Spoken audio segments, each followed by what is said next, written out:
Hi, everyone. My name is Jennifer Hancock, and welcome to the International Humanistic Management Association Humanistic Professionals Lunch and Learn. We are an international group of people committed to humanistic management.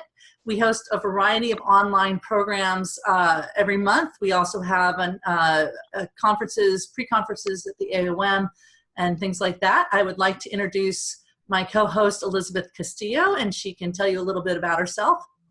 Hi, I am an assistant professor of organizational leadership at Arizona State University. Welcome, everyone. Great. Today we have with us Dr. Benito Teehankee. He's a full professor in management and organizational department at the Ramon V. Del Rosario College of Business, De La Salle University in the Philippines, where he is right now. It's like midnight, so we appreciate him staying up to talk to us today. He teaches courses in strategic management, corporate governance, action research, and ethics, and he's served as a speaker and consultant to various private and government organizations.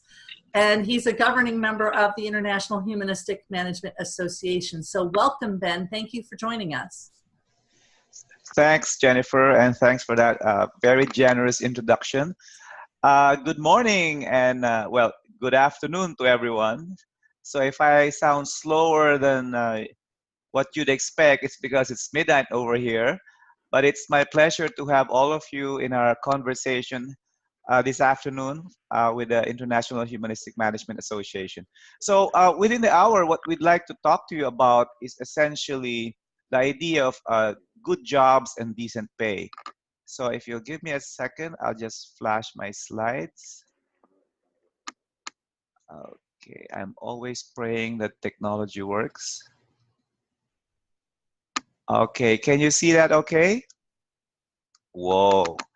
All right, so we want this to be rather informal, so I'll talk a bit, maybe for about 10 to 15 minutes about some ideas on this topic, and then we'll look forward to your questions and let's have a good conversation.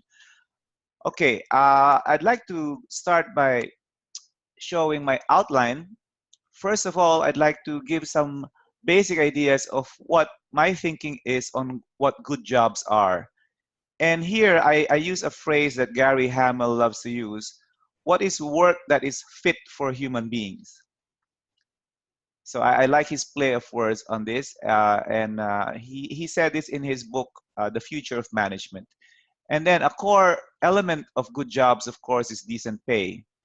And in the survey, I think that Jennifer sent out, there were some questions on what are the ethics of decent pay. And here I'll share some ideas from Michael Naughton on the principles of just wage. And then, of course, always in the back of the minds of people is what is the business case for good jobs and decent pay? Is it something that is economically viable? And if so, what makes it viable and what might make it not viable? So this idea of the service profit chain is a neat way of looking at it, how to tie together the pieces of good jobs and decent pay and still make it affordable for the company. Of course, we want to know specifically how some companies do this, and I'd like to cite first of all the framework of Zeynep Ton. Zeynep Ton is a professor out of MIT. She wrote her dissertation on the retail industry, which is notorious, I think, anywhere in the world for having some of the least people-friendly working conditions. But interestingly enough, Zeynep found some really jewels of companies that really treat their people very well and yet get the economic benefits from that strategy. In fact, she calls it, well, obviously enough, the good job strategy. And she cited in particular some American companies, but one of my favorites is a chain of Spanish groceries named Mercadona. So in fact, I've already told my wife that this is a perfect excuse for us to go to Spain. I want to visit this company because of everything I read in Zeynep Ton's write-up of Mercadona. And then just to show you a local flavor, maybe to induce you guys to visit the Philippines if you ever think about it, I also want to share the case of Elizabeth Lee of Universal Motors Corporation, one of my favorite executives in the car industry. Our car industry is dominated by men, but she became president of the Car Manufacturers Association of the Philippines, the only female in the 15-person board, and she became president. And she has a very interesting approach to dealing with an economic crunch in a way that is humane to people and very competitive. So I'll share you that case as well. And then we'll open it up to conversations. Okay, so on the first topic, if we want a helpful definition of decent work, there's no easier place to find it than the International Labor Organization. And they define decent work in this way. So, well, it's a straight paragraph, but I chopped it up so that we can see the elements. So the ILO defines decent work as work that is productive, which is very important, right? We're not after free riders or dole-outs. People have to earn their keep. So it must be work that is productive and delivers a fair income, which provides security in the workplace, which is essential so that people can plan their lives. Social protection for their families. That means if the main bread earner is hit by, let's say, an accident or illness, there is enough protection so that the families can remain well fed, even if the worker is dealing with those misfortunes. Better prospects for personal development and social integration. This sounds a bit abstract, but I'll explain in a minute that this is really just about having a life and flourishing as a person and having connections with other people. And of course, having a voice in the workplace so that they don't feel like they're robots. They're able to organize and participate in the decisions that affect their lives. And very important and highlighted nowadays is equality of opportunity and treatment for all women and men. So these are the elements of decent work, and it's covered by a covenant where the Philippines is a signatory, and I suppose most countries in the world. Now, I tried to put this in a diagram because when we teach management, and this is true not only in executive development, but even in MBA, we usually refer to management as achieving work through people. So people pursue work. For this, we achieve financial results, of course, in services and products. And so this is the objective view of work. And economists put it this way, that L, labor, is a factor of production. And so you can't get work out without people. Now, this is a very important part of work. Unfortunately, if this is the only focus of work, people get really stressed out, and this is where the expression toxic work comes from. So this objective aspect of work is very important, but it's not enough. We need to look at what we call the subjective aspect of work. The question is, as the person is doing the work, what is happening to him? So we're really looking at two aspects of work, the objective aspect and the subjective aspect. And in the subjective aspect, the goal is to promote human dignity and integral development. So humane organizations focus not only on productivity, but also human development. Otherwise, if work does not dignify the person, the result is obvious. People feel alienated from their work. They feel like they're simply tools or cogs in a machine, and it's not very rewarding for the person. Now, if we drill down into this idea of human development, there are really 7 basic aspects of it. Of course, the core, and we'll talk about decent pay in a minute, is really what provides for viable physical living. Health, okay, so we have housing, clothing, shelter, the financial means to move around, to have a reasonable cultural life, to have leisure. But all of these material goods is just the beginning of human development. We're really looking at different aspects of the flourishing of the person's health, the way he thinks, his feelings about his work, whether he enjoys the craftsmanship of his work, his connections with people, his knowledge of what is right or wrong, and his sense of vocation or purpose. A lot of research shows that more and more the millennials and even the centennials, the younger ones joining the workforce, are really looking more and more for purpose in their work. So let's look at what a workplace might look like if we were developing these different aspects. Okay, so bodily development. Here, the most basic, of course, is what we might call ergonomics. In many places, we find that the rate of occupational health issues is really very high, ranging from tendonitis to back pains, of course, migraines and all of this. Because a lot of times the workplaces are not really healthy for human beings. And it's amazing how much companies lose in productivity because they miss out on this basic concern about how the physical health of people are taken care of in the workplace. When we speak of cognitive development, we essentially mean whether people's minds are brought to their work, whether they understand why they're doing the work they do, or they're made to feel that they're just pairs of hands and that their ideas aren't welcome, much less their questions about their work. So it's very important that when the mind is engaged in the work, their ideas and their creativity are harnessed so that they can begin to feel that the work is part of them. Emotional development deals more with the confidence that people have that they can share their ideas and that it won't be held against them. That workplace bullying, for example, is non-existent, and that people feel that as they grow in their work, they also feel that they become more and more a sought for partner in their work and not just a pair of hands. Aesthetic development essentially means that they feel that their work is a craft, that when they do it, they can express themselves in their work, and that it feels that work is beautiful in that sense. Social development is the sense that people are connected to each other, almost like a family at work, and that they can share what they feel with each other, that they feel that they are a community that cares for each other. And of course, social development not only extends within the company, but also outside the company.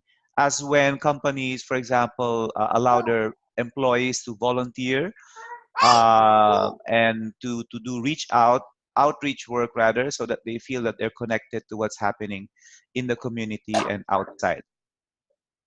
Moral development, well, as is quite straightforward when the company makes sure that the work does not feel corrupting, or it doesn't make employees feel that they are part of work that cheats customers or spoils the environment or otherwise does things that are not honorable. And of course, spiritual development here simply means having a sense of vocation, that the work we do is something that we look forward to on Mondays and not just something we want to get over with every Friday. In fact, among my MBA students, one of my favorite questions is, when are you happier, Monday mornings or Friday afternoons? And I think you know the answer to that. They very quickly answer they're happiest on Friday afternoons. And that the reason is work does not have that compelling sense of meaning for most people. So if we look at the elements of human development, the material goods are in the middle, but more importantly, we have to make sure that the human being is being taken care of in all of the aspects of his or her person. So this is essentially what we mean by work that is fit for human beings. Now, really quickly, someone is not muted and we're getting extra noise, so. Oh yeah, I was beginning to hear that as well. Thank you, Jen. Navetha needs to be muted. Okay, which brings us now to the issue of just wage. When we speak of living wage is the amount of financial resources we need to grow as human beings. And this is not just for the individual, but also to take care of a family, usually a family of two or so. And of course, living wages vary depend on the cost of living. In the Philippines, the living wage is roughly double the minimum wage based on our legislation. But essentially, this will have to be computed by each company depending on the local conditions. So this is the first ethical principle of a just wage. It must help the human being flourish, not just alone, but in the company of people he or she values. No? More often than not, the family. And then there is the issue of the principle of contribution. The wage has to be equitable. Essentially, this means that the wage has to reflect the person's contribution to the work. This is the value of the expertise, the skills, and the time spent by the person contributing to the productivity of the company. And finally, and this is very logical, this is the principle of economic order or sustainable wage, which means what can the company bear? Now, this is a balancing act between what the person needs to flourish, what is fair given his or her contribution, and what the company can bear given its current state of productivity and market conditions. So this is really what the company has to balance at any time, and there is no simple recipe for this. This has to be based on the objective situation of the workers, the competitive situation, but the manager has to look at this in a fairly continuous way so that they know if they're able to achieve the principles more or less reasonably. Now, I was mentioning Zeynep Ton because she's done a lot of research on what she calls the good job strategy. So I'll switch to that now. Okay, this is covered in her very nice book, which, by the way, the International Humanistic Management Association gave a special award for because it's really an excellent book. And she cited this very interesting spoof of a job ad: full-time store help wanted, poverty, level wages, chaotic schedule, no training, poorly designed work, no meaning or purpose. Contact badjob@retail.com. Well, whether in the US or in the Philippines, retailers don't have a very good reputation for providing good jobs. But there are really a lot of reasons for this. And in the typical retailing situation, there's really a lot of types of inventory to monitor, thousands of transactions a day. There's a lot of logistics to worry about, multiple deliveries. And what happens is that because of the way retailers manage their people, which is essentially very low pay, very unexpected, very unplanned scheduling, there are a lot of issues. And one of the favorite things she reports is what she calls phantom stockouts, which means most of the time when customers look for stuff, they're told it's available, but when they go to the shelves, it's not there. So most of the time they find out this happens because the backroom people simply don't manage the stocks because they just don't feel committed to the work. And so we can imagine that if there are stockouts or phantom stockouts all the time, of course, customers leave out of frustration because they just can't find the items they need. Hey, So, Ben, we can't yeah. see the slide. We see the good job strategy, but the slide itself is blank. Oh, okay. It's okay. Thanks for the feedback. I think I must switch again because okay. Sorry about that. So I have to go to a new share. Okay, there you go. Showing now the problem of stockouts. Is that okay? Are you seeing this now? Yes, yes. Okay. All right. In Zeynep's research, she found that even though retailers perfect the logistics of having inventory delivered from other countries across the oceans, through the air, with computerized precision to their warehouses, most of the time from the warehouse or the stockroom to the shelf is very inefficient because the people who have to stock the shelves are the ones who are the least paid, and they're not supervised very well. And because of that, we have this phenomenon of phantom stockouts. So it's really misplaced investment on the part of retailers when they spend so much on, big data analytics, logistics, and all of this stuff, when a lot of times the stocks are simply not on the shelves because people are so demotivated by their working hours, their low pay, that they just don't do their work with any sense of pride. So given this, she calls this a vicious cycle. Essentially a vicious cycle because companies scrimp on their labor budgets, therefore they get low quality people or demotivated people, therefore the execution of strategy or processes is very poor, and therefore this leads to lower sales and profits. And then again, they lower their budgets and so on. So it just becomes worse and worse. Instead, she says, companies can actually switch it into a virtuous cycle where it's exactly the opposite. If they will invest in their people, they will get better people or better trained people. Operationally, they can execute better, and this will lead to better sales and profits. So, which brings me to the case of Mercadona. Now, Mercadona sales is shown here from 1995 to 2012. The data here is quite dated, but they've been doing well even based on recent data. And what's interesting about Mercadona is they pay twice the minimum wage in Spain, and they give bonuses as well. Everything about Mercadona is counterintuitive if you look at it. 85% of their employees have stable schedules, which means they know their schedules weeks in advance, whereas in retailing, it's common for retail workers to know their schedules no more than 2 days in advance, which makes it impossible for them to even hold a second job because they need to be on call at a day's notice.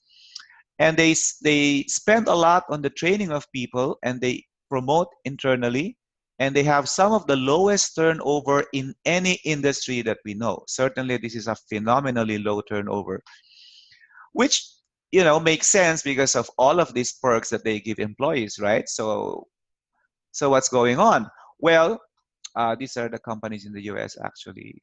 Sorry. So, okay. Now, in the US case, there are also, Zeynep also cites other companies such as Quick Trip, which is located in some of these places in the US where store profits are quite high. Sales per hour is one of the highest in the industry, and very low industry shrinkage.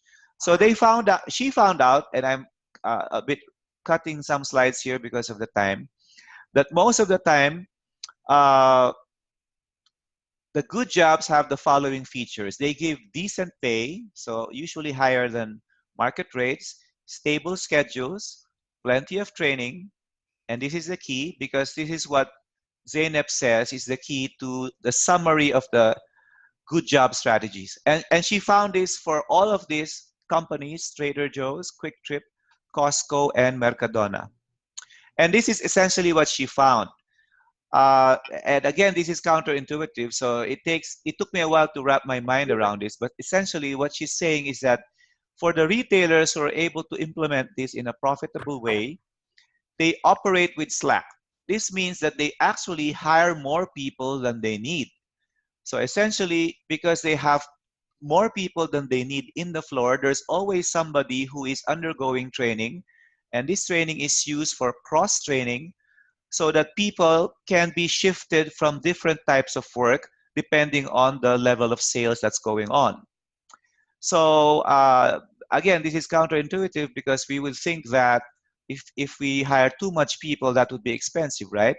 But interestingly, what this does is that since people are less stressed, they have more time for process improvement work, they have more time for learning stuff across the different parts of the store, and therefore they can be more productive. This is another counterintuitive element. The retailers that use the good job strategy, whether Mercadona or Costco, they actually offer less. The average grocery store, she says, is about 40,000 SKUs, whereas these stores offer only 1/4 of those number of items. So you might ask, how can a store that offer less variety make more money? Well, it turns out that by offering less, the workers have to learn less about fewer products, and therefore they're able to master those products more. And therefore, when a customer walks in looking for her favorite product and it's not there, the worker is able to explain why the type of variety they have is actually better than the one that the customer is looking for. And most of the time, the customer is quite impressed and decides to buy the item that is available there. And this is another element. They empower their workers to make decisions, which makes sense because they're very well trained, and they feel empowered, and therefore they're very committed to share ideas on how to improve the service to the customers. But with certain processes, they standardize them so that the work is done very efficiently. So these are the key things that have to be done to support what we saw here. So in other words, if we just pay well, but we don't implement these strategies, the economic cost will not produce productivity that the company needs to recoup its investment on good jobs and good pay. All right, so now I'd like to go to the Philippine case. Okay, this one is a Philippine case, and I always like to cite this. I'll You're still share. on the GS. Okay, So. yeah, thanks, Jen. I'm going back to that slide to share that slide. Okay, this is Elizabeth Lee. She heads the Universal Motors Corporation. UMC is the exclusive distributor of Nissan vehicles in the Philippines. Now, she had this very interesting situation back in the close to the time we had the financial crisis. In 2006, the company was facing a business downturn. Sales of vans were down market-wide, and she was faced with the decision of whether to let people go. And normally, this is an automatic decision because of the business downturn. Even our laws allow this. But this wasn't something she wanted to do. So she was simply unwilling to let people go because she felt they were really partners of the company. So what she did was she turned the downturn into an opportunity. She said, why were people not buying vans? Well, simple enough, they found out because they didn't have the extra income to buy the vehicles. So what she did was she packaged an entrepreneurship program with their sales of vans. So she called this Your Van, Your Business. So every time you bought a Nissan Urban, you could take an entrepreneurship course in different businesses. So school shuttle services, flower delivery services, rental services, and so on and so forth. And this became such a hit that even when the market was going down 14%, the sales of Nissan Urban went up 7%. In fact, this was the first time in the market history that Nissan outsold Toyota in the Philippines because of the Your Van, Your Business strategy. And this wasn't enough for her. She also presented this to the customers that every time you buy a Nissan Urban from us, we will donate in your name funds to a micro enterprise, which would fund a small startup business for really poor micro business people. And this was taken out of the funds of the company. So this twin combination of an entrepreneurship program and microfinance support was so effective that it achieved record sales for the Nissan Urban in the Philippines. Carlos Ghosn, the president of Nissan globally, was so impressed with this program that he invited Elizabeth Lee to his office, and they replicated this program in many other parts of the world. That's why I like to cite this case, because it shows that even during a crunch, a manager with a specific desire to help people can come up with very creative strategies to turn these kinds of problems to opportunities to do right by people, and the market does reward these kinds of efforts. So okay, after that, as I mentioned, with this 14% increase, they grabbed 25% share of the market. So this became one of the most powerful marketing campaign of the Nissan company in the Philippines. And because of their microfinance effort, they helped more than 3,000 families and created over 4,400 jobs, and still counting.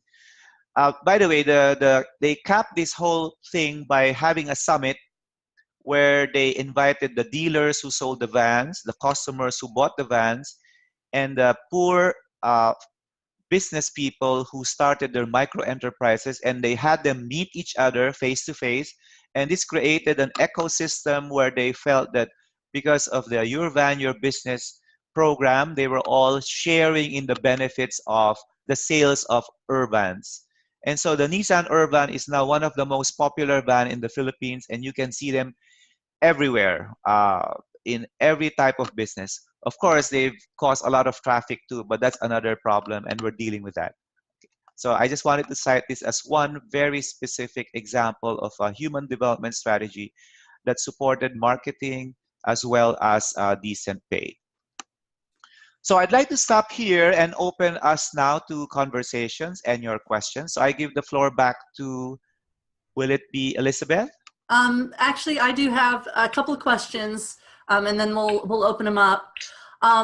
Some of the questions we had in advance is an ethical wage a living wage? By definition, is an ethical wage a living wage? I mean, how would you define that? And if we could stop screen sharing, that would be great.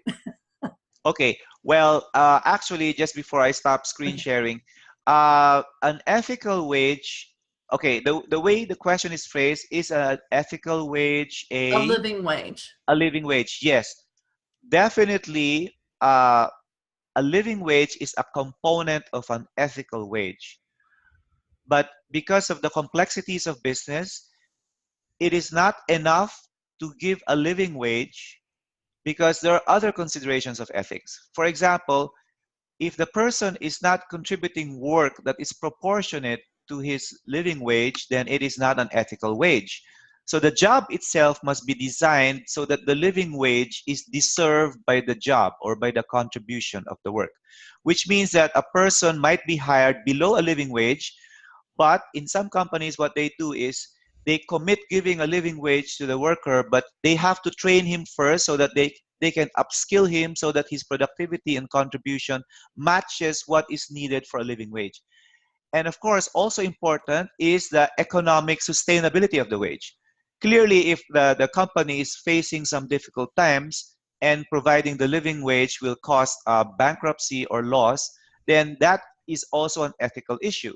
So which means that sometimes workers will have to accept reduced work days or job sharing and other strategies so that they can go through that hump in the business cycle and survive as one company. So in summary, therefore, a living wage is an ethical component, but it's not enough. The manager also has to consider equity and sustainability. So let me stop the sharing now. Great. I think the next question I had is, if someone's in an organization and they want to start having this conversation about the wages within their organization, maybe they're aware that there's a lot of companies have discrepancies between what women are making and men are making, entry-level people versus longer term people, things like that. Are there ways that someone can go into their organization and start having a conversation, and what are kind of the metrics that they should be looking at when they consider how well are we doing on ethical wages and good jobs? And if we wanted to kind of copy these models like the Mercado, how do they start having that conversation within their organization? All right, the most basic thing is to have good data. So they have to profile their pay and their salary structure and compare that with the competitive situation and the living expenses. So as we said, living wages have to be based on what people need to live a decent life. So that's the first metric. They have to compare what people make with what they need. And they have to look at how they can increase productivity or increase job responsibility so that a person can move up to a certain level so that he or she earns a living wage. So this is the first metric. Can everybody have a path to earn a living wage?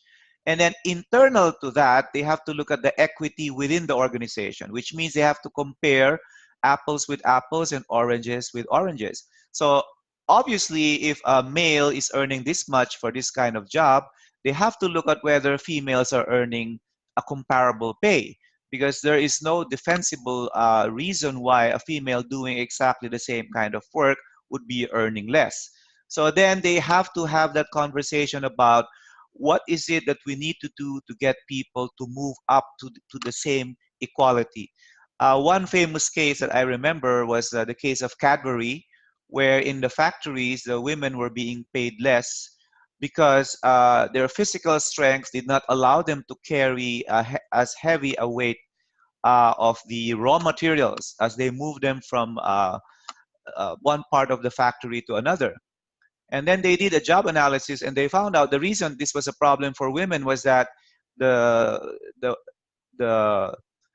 batches of materials that had to be moved were on the average 40 pounds per batch, which clearly was not a feasible weight for women. So they simply re-engineered the workplace so that the average load was 20 pounds. And this was more than, this was easy for the women, especially given a particular set of tools. So they found that the very reason why they were discriminating against women, which was physical strength, was actually not a problem with the women at all, but a problem of job design. So they just redesigned the job and the problem disappeared. And of course, the other metric is to compare with the market. The problem, of course, with comparing with the market is that it becomes a race to the bottom, because some companies, of course, will pay as little as possible. But here is where productivity comes in. They can start talking about, okay, we can offer you higher than market, like Mercadona, Costco, Quick Trip. They all offer higher than market, but all their people are on the average more productive than the competitors because they're all better trained. So this kind of roadmap can be presented as a case, or as a strategy roadmap within the company, and they can begin to think, where can we start, tweaking our system so that we have better equity, better humanity in our pay, and of course, very important, better productivity. We cannot look at pay without looking at productivity. Otherwise, it will not be economically viable for the company. So I think it's very important to have that early in the conversation, that this is not just about charity per se. This is really about humane productivity. So those are some ideas that people can try to use to start a conversation. Of course, sharing the cases of Costco and Mercadona and Universal Motors can also trigger that conversation. These are all available as YouTube case studies. They can just email this around or share it in a management meeting and have a reflection on what ideas can we gather from these cases. Back to you, Jen. The thing that I'm thinking about, one of the things you mentioned earlier had to do with a good job is not an exploitative job where the employee's not being, their labor is not being exploited as expendable, but that it's more humanistic in how they're viewed as an individual within the organization as a contributor rather than a body to be exploited. Can you talk a little bit more about that? Yes, that's a very important point. In the elements of human development, having a voice, for example, is absolutely essential. This means that participation in innovation, in solving problems, in coming up with better processes at work is very important. The way Mercadona did this was through total quality management. Now, all of us are familiar with quality circles and total quality. These were very popular in the 80s, but they grew out of fashion. But what Mercadona did was to tie up total quality and improvement systems with humanistic principles. So in other words, it wasn't just about improving efficiency. It was really about making people feel that they were really part of what improves the workplace and what makes the customers enjoy going to the store. In Mercadona, they have this language that the customer is the boss. So in their entire pyramid structure, the boss is on top. So everything that will serve the customer. So they're always coming up with ideas on how to serve the customer better.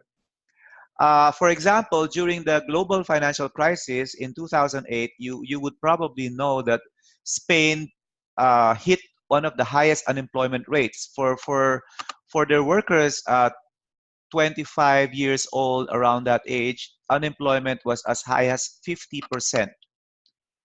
And interestingly enough, during that time was when Mercadona became even more creative.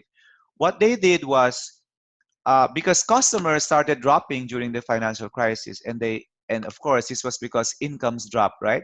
So what they did was they targeted to drop all of their prices by even more so that the family could still come to Mercadona and still afford it. So this is where they needed all the ideas. How can they charge less while retaining their people? And so this challenge fell to the people themselves. They engaged the employees in coming up with ideas on how they can improve processes. This is where they intensified their reduction of SKUs. So they reduced even further the number of items they offered, but they involved the workers in choosing what items to retain. And because the workers knew what the customers really needed, they had very intimate knowledge on what to suggest to the management on what to retain. So they cut down the number of items they were offering by 1,000 SKUs. And so this lowered their maintenance costs even further. It lowered their warehousing costs, their logistics costs further. And yet, interestingly, their sales increased because, again, the workers had more intimate knowledge because of their in-depth product knowledge. They could really help the customers when they stepped into the store. They could cross-reference products. So a customer who came maybe to buy just one product would even be advised that this product goes very well with this other product. So they end up actually buying more, but staying within their budget because the total cost was really quite low. So obviously, this kind of very customer-centric strategy cannot be implemented without committed, engaged workers who think that they are not just pairs of hands, but really full partners of management. So that's an example of what we mean by work that is fit for humans, that fully engages them and achieves productivity at the same time. Great. Elizabeth, do you want to open up to questions? I know we're getting questions in the chat room. I will, and I have a question, but I want to direct it to Sunitha first, who has a question. So she's going to actually unmute her. Sunitha, can you ask your question?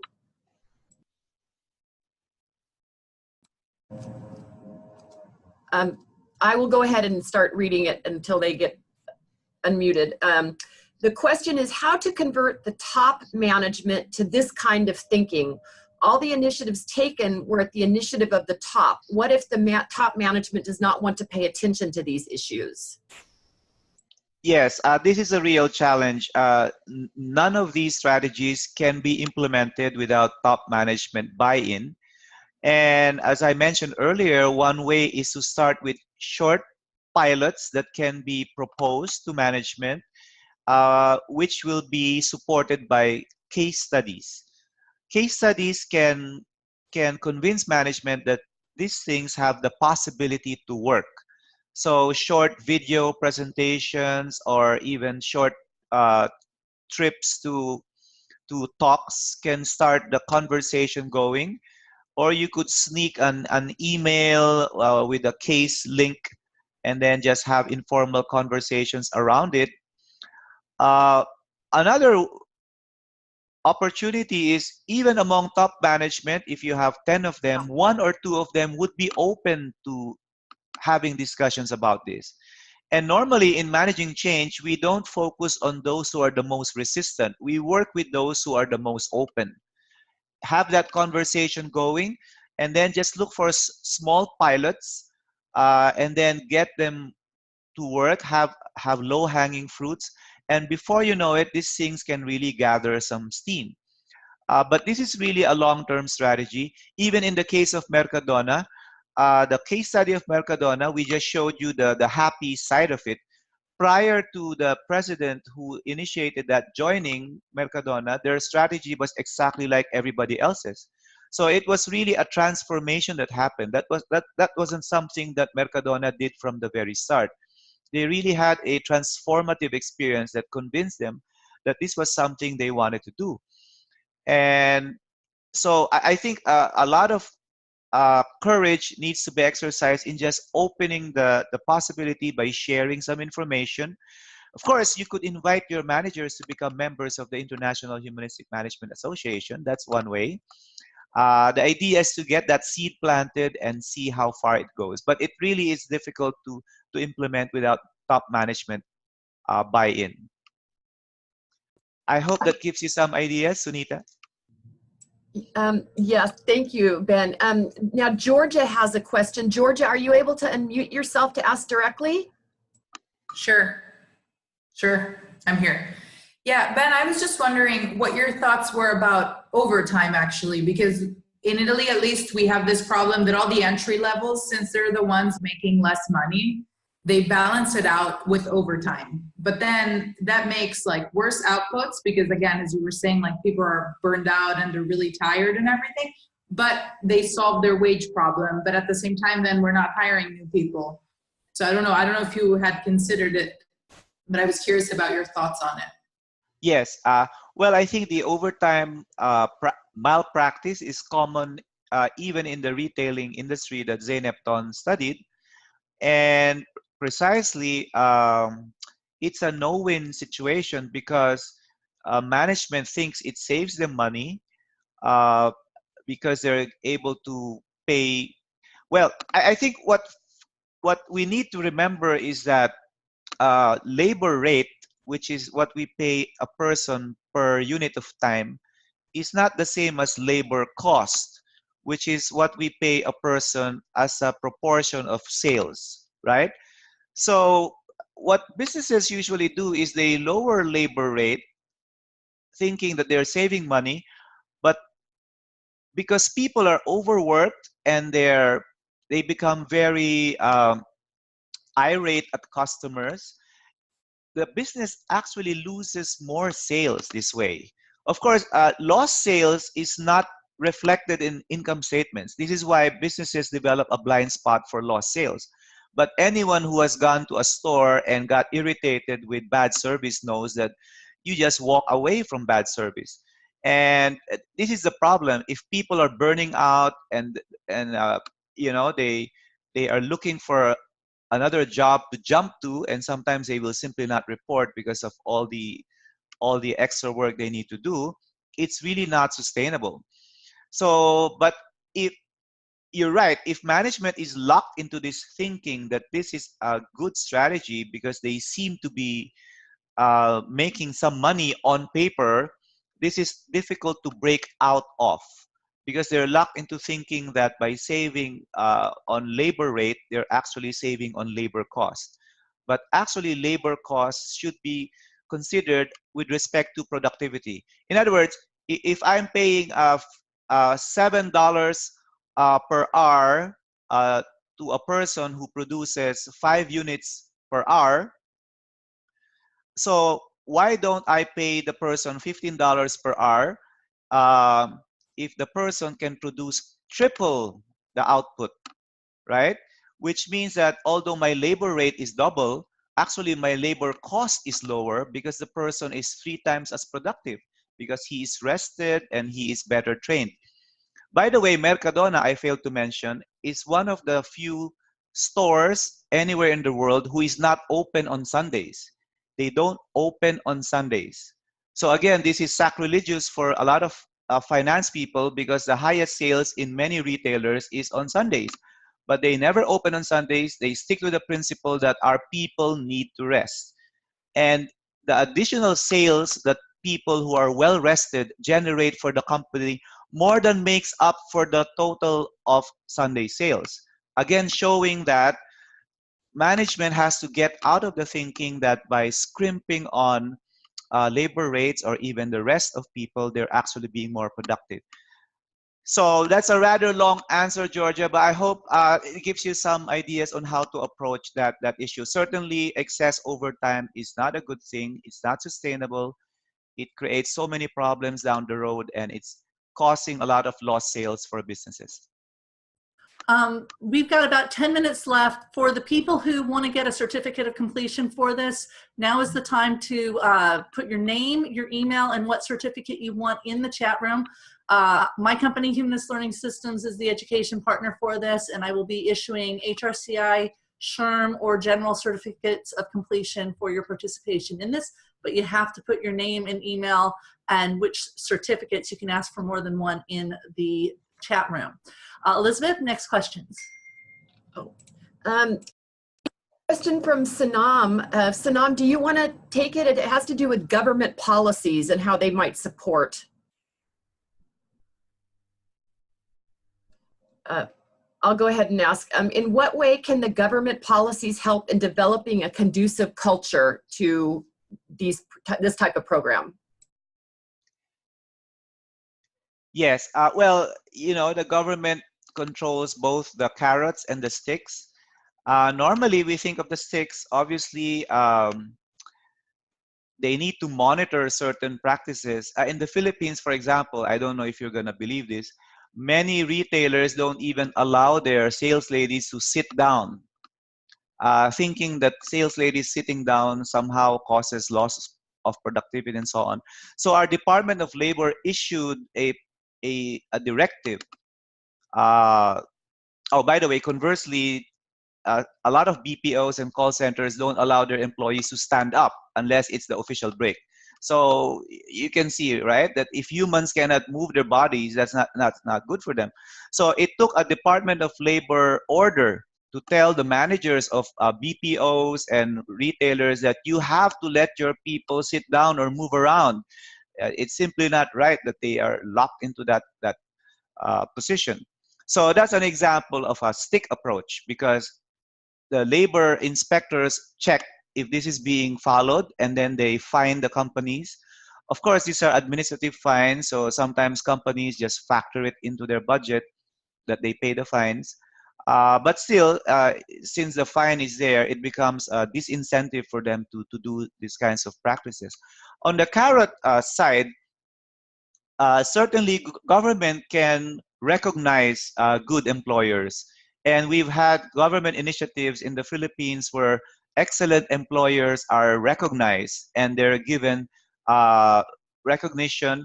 We have not reached the point where good employers are given any financial incentive by government, but certainly they are recognized. And because of this, it gets them reputational points, which in the long run can be used by a company to hire even better people who believe they want to work in a company that is humane. I'm constantly surprised why not enough companies actually use this as a hiring strategy, because they are given this recognition. But hopefully the new workers do their homework and check whether the company they're joining is humane, because there are websites, as you know, like Glassdoor, for example, where you can check what other employees think about a company, and they can think about the culture of the company before they join in. So those are two things that government can do. But of course, getting government to approve such policies takes a lot of lobbying, and there will usually be a counter lobby from business. So this is something we experience in the Philippines. Every time we advocate for humane policies, we have a very strong pushback from businesses. That's why I think more than government, I think we need to really advocate, educate, share case studies, open up conversations, and get managers to think that this is really a viable and even a strategy that makes even more business sense than what they're doing right now. We have about 5 minutes left, so maybe one or two questions depending on how they go. Great. I don't see any others lined up yet, so I'll ask one that's been on my mind, Ben. Can you talk about the integral human development framework and how that might be useful not only for developing these types of wage policies and practices, but also corporate culture? Yes. Well, essentially, culture are the values, assumptions, and the beliefs that we have in an organization that guide how we do things, how we work. And certainly, as we have seen in Mercadona and even in Universal Motors, once the management implements certain practices, this begins to sink in, and people begin to realize that this is really the way we do things around here. For example, if there is a business downturn and people have to share in the pain, so to speak, there are companies that even top management will take pay cuts. For example, I know of one company in the Philippines, the Leather Collection. Their culture is, if there's a business downturn, rather than cutting on wages or cutting on people, the top management takes as much as a 20 to 25% pay cut. Obviously, because of the pay that managers get, a 20% pay cut for top management saves a lot of jobs at the bottom. And so this sends a very clear message to the people that these managers care. And so they stay, they're loyal, and they become even more productive. And so when the business turns up again and management can go back to their previous pay, the commitment now of the employees become more intensified, and this strengthens the culture even more. So what this means is that managers who believe in integral human development actually are able to use business problems or business crisis as an opportunity to transmit the values even more significantly. Because during good times, cultural values usually are taken for granted. But during crisis, this is when values are really tested.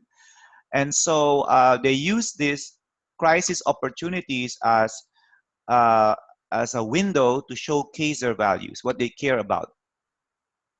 And in fact, there are so many options during a business downturn other than letting people go. There are some books that chronicle 100 options that managers can consider other than letting people go, right? Job sharing, reduce work days, and so on. There are so many options. But one of the boldest I've seen is management taking a pay cut. And even in Japan, this is common. The president of Japan Airlines, when JAL was facing market issues, brought his pay down below the pay of the airline pilots. And he gave up all his perks. He took the bus to work. And when he was asked, why are you earning less than the pilots? Because he said, well, we're having a tough time, and it's the pilots who take the planes to the sky, and we make our money from the planes being in the air, not with me being on the ground. So that was his simple reasoning. So it sent a very clear message that Japan Airlines was really about the people and about making sure we share the pain and we benefit from the gain that we get from acting together and supporting each other's humanity. So yes, culture is indeed a very important part of the long-term strategy of making sure integral human development is achieved in the workplace. Thank you so much, Ben. We are out of time. I think we all could. Thank you. That we could talk for hours, I think, on this topic, but we are out of time. I want to encourage everybody who's participated that we do have another one coming up November 30th with, that's on employee motivation with Manuel Guillem out of Valencia, Spain. And we actually have quite a number of upcoming events scheduled with our organization, the International Humanistic Management Association. So if you're not yet on our mailing list, I do encourage you to join it. That way you'll get an email every month with our upcoming events and who we're talking to and when. So you can sign up for that. Anything you want to add, Elizabeth, before we go? Well, thank you so much for everybody who's joined us, and send in your email if you want the certificates. I've captured the information. Thank you. Great. Thank you so much. I'm going to turn off the recording now.